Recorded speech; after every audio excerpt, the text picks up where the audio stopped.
Welcome to special analysis. నేను రమా మండవ. ఈ రోజు అనాలిసిస్ లో భాగంగా మనం తీసుకోబోతున్న టాపిక్ ఏంటంటే చంద్రబాబు నాయుడుకు మోడీ కీలక బాధ్యతలు అని చెప్పేసి ఈ రోజు టైటిల్ తీసుకోవడం జరిగింది. ఆ అంశం గురించి మనం మాట్లాడదాం. ఇక్కడ చూసినట్లయితే చంద్రబాబు నాయుడుకి మోడీ కీలక బాధ్యతలు ఇవ్వబోతున్నారు అనేది ఆల్మోస్ట్ మొన్నటి ఎన్నికల్లో చంద్రబాబు నాయుడు కూటమి తరపున సీఎం అయిన దగ్గర నుంచి ప్రచారం జరుగుతూ ఉంది. ఆ కీలక బాధ్యతలు అంటే ఏంటి? చాలా రకాలుగా లోకేష్ రాష్ట్రంలో సీఎం చేస్తారని ఒక ప్రచారం, అందుకే చంద్రబాబు నాయుడు కేంద్ర మంత్రిగా పంపుతారని ఒక ప్రచారం, లేకపోతే చంద్రబాబు నాయుడు ఎన్డీఏ కన్వీనర్ కాబోతున్నారని ఇంకో ప్రచారం, స్టేట్స్ లో ఎన్డీఏని లీడ్ చేయబోతున్నారు అనేది ఇంకో ప్రచారం.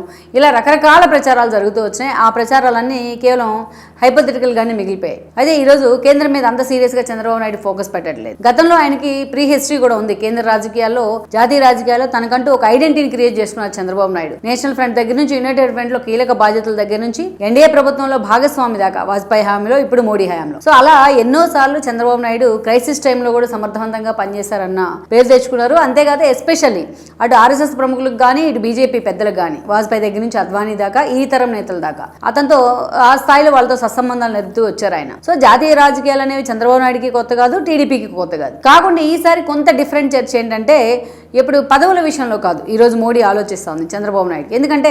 ఎందుకు ఆ చర్చ జరిగింది అంటే మొన్న మనం చూసాం బీహార్లో ఎన్నికల అనంతరం ముందుగా ఆ రోజు ఎక్స్పెక్టేషన్స్ ఉన్నాయి, అందరూ కూడా ప్రెషర్ ఉంది కాబట్టి నితీష్ని అక్కడ సీఎం చేస్తామని అమిత్ షా లాంటి వాళ్ళు ప్రకటన చేశారు. కానీ వన్స్ బీజేపీని అక్కడ మెజారిటీ సాధించింది, ఒక 4-5 సీట్లు ఏదైతే ఈయన కంటే నితీష్ కంటే. అలాంటి సందర్భంలో నితీష్ కేవలం ఒక 5-6 నెలలు మాత్రమే అక్కడ అధికారంలో ఉన్నారు. ఆయన పక్కన పెట్టి ఈరోజు రాజ్యసభ ఇచ్చి కేంద్రానికి పంపించేసి ఆయనకి రేపో మాపో మంత్రివర్గ విస్తరణలో ఆయనకి కేంద్ర మంత్రి పదవి కూడా ఇవ్వబోతా ఉన్నారు. అక్కడ సామ్రాట్ చౌదరిని ముఖ్యమంత్రిగా ఎన్నుకోవడం జరిగింది. సో వేరే ఆ సమయంలోనే సేమ్ ఇక్కడ కూడా లోకేష్ని ముందు పెట్టి ఒక గేమ్ని బీజేపీ తెర మీదకి తీసుకొస్తా ఉంది. చంద్రబాబు నాయుడు కేంద్రానికి పంపిస్తుందని ప్రచారం జరిగింది. కానీ ఇవన్నీ కేవలం ప్రచారాలుగానే మిగిలిపోయినాయి. కేంద్ర స్థాయిలో తనకు అవకాశం వచ్చే చంద్రబాబు నాయుడు ఎప్పుడు కూడా చాలాసార్లు చెప్తూ ఉంటారు ఆయన రాష్ట్రమే నాకు ప్రయారిటీ అని చెప్పేసి. సో ఆ దిశగానే ఆయన ఫోకస్ పెడతా వచ్చారు ముందు నుంచి. అయితే ఈసారి మనం అనుకుంటున్నట్టుగా ఏ ఎన్డీఏ తరపునో, లేకపోతే ఏ కేంద్ర ప్రభుత్వం తరపునో, లేకపోతే ఏ కేంద్ర మంత్రి కానీ ఇలాంటి ప్రతిపాదన కాదు ఈరోజు చంద్రబాబు నాయుడు ముందుంది. ఈరోజు కొన్ని కీలక అంశాల్లో మోడీ అండ్ అమిత్ షా విధానాలని ప్రతిపక్షాలు సీరియస్గా టార్గెట్ చేస్తూ ఉన్నాయి. కొన్ని బిల్స్ పెట్టాలన్నా, కొన్ని తీర్మానాలు ఆమోదించుకోవాలన్నా ఇండియా కూటమి వైపు నుంచి మొన్నటి దాకా అదే స్థాయిలో మోడీ అండ్ టీం మీద వ్యతిరేకత వ్యక్తమైంది. అయితే ఇలాంటి సందర్భంలో ఈ రోజున చంద్రబాబు నాయుడుకి కొన్ని కీలక బాధ్యతలు ఇవ్వాలని మోడీ షా అనుకుంటా ఉన్నారు. ముఖ్యంగా మనం చూసినట్లయితే మొన్నటి అసెంబ్లీ బడ్జెట్ సమావేశాల్లోనే ఏదైతే మహిళా బిల్లుని అండ్ దెన్ నియోజకవర్గాల పునర్విభజన బిల్లుని లింక్ చేసింది బీజేపీ. లింక్ చేసి దాన్ని అటు ఉభయ సభల్లో కూడా ప్రవేశపెట్టే ప్రయత్నం చేస్తే ఉభయ సభల్లో ప్రతిపక్షాలు బలంగా ఉన్న కారణంగా వాటిని అడ్డుకోవడం జరిగింది. ఇంకా లోక్సభలోనే దాన్ని అడ్డుకున్న కారణంగా బిల్లు కూడా వీగిపోయిన పరిస్థితి అయితే ఉంది. సో ఎట్లాగైనా సరే నెక్స్ట్ ఎలక్షన్ నాటికి 2029 నాటికి దేశవ్యాప్తంగా నియోజకవర్గాల పునర్విభజన జరిగితే అది తమకు ప్లస్ అవుతుంది, పూర్తి స్థాయిలో తమ పార్టీని గ్రూట్ లెవెల్లో ప్రక్షాళన చేసుకోవచ్చు అని బీజేపీ ఆలోచిస్తూ ఉంది చాలా వైడ్ రేంజ్లో. అలాంటి సందర్భంలో నియోజకవర్గాల పునర్విభజన అనేది ఒక కీలక అంశం ఈరోజు బీజేపీ ముందున్న ఒక తక్షణ కర్తవ్యం అనుకోవాలి. ఎట్ ద సేమ్ టైం మహిళా బిల్లుని ఎందుకు లింక్ పెట్టారనేది మన చర్చ. మహిళా బిల్లు ఉంటేనే దాంతోపాటు దీన్ని కూడా అంగీకరిస్తారేమో అని అనుకున్నారు బీజేపీ నేతలు. సో అలా వైబిలిటీగా చేసే ప్రయత్నం చేశారు, కానీ అది బెడ్స్ కొట్టింది. అయితే వీటన్నిటిని విడదీసి రెండుగా పెట్టాలి అనేసి అటు మిగతా పార్టీలు కూడా, ఎన్డీఏలో ఉన్న పార్టీలు కూడా ఇంక్లూడింగ్ చంద్రబాబు నాయుడు ప్రతిపక్షాలని టార్గెట్ కూడా చేయడం జరిగింది.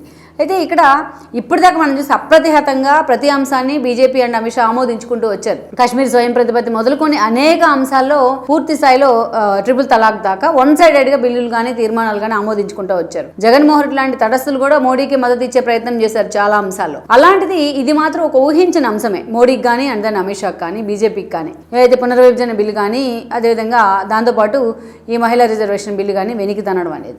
సో అలాంటి సందర్భంలో ఈరోజు చంద్రబాబు నాయుడిని ముందు పెట్టి ఈ బిల్ పాస్ చేయించాలనుకుంటున్నారు.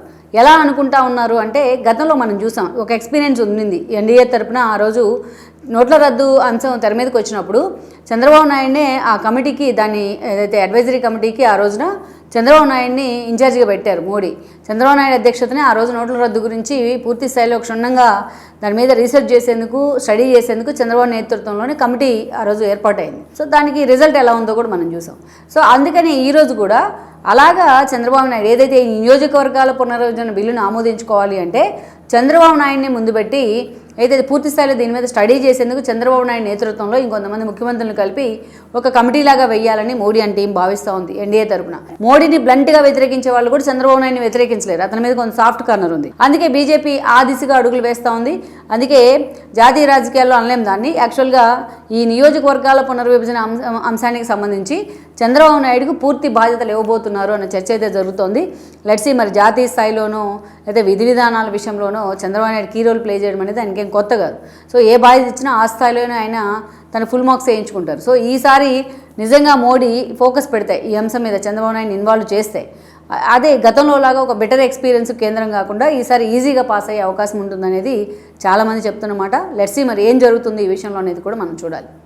ఈ వీడియో మీకు నచ్చినట్లయితే please share, like and subscribe R24 Telugu.